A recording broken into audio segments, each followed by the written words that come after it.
Brighton Mutebuka, a Zimbabwean lawyer residing in the United Kingdom, argues that while the ruling party, Zanu-PF, has a constitution and structures on paper, it lacks them in practice. He notes that constitutionalism, which entails respecting and upholding the constitution, is absent within the party. Mutebuka argues that this lack of constitutionalism extends to the national constitution, resulting in minimum regard for the country's supreme law.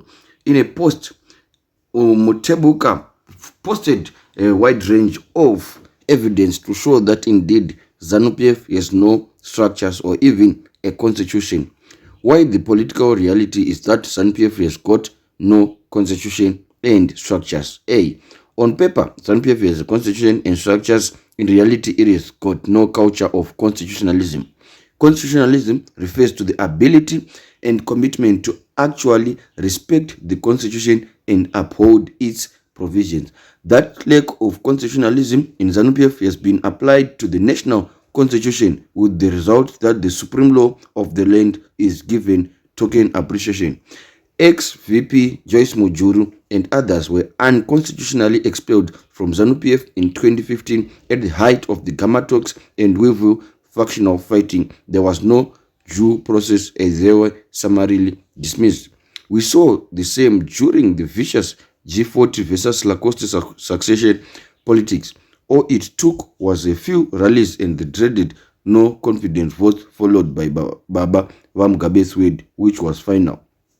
The most recent Zanu-PF part primary elections were plagued by violence and charges of the use of ammunition, fires, and CIO, so much so that many, including Lazarus Dokora, were terrified into withdrawing their candidature, which is clearly unconstitutional.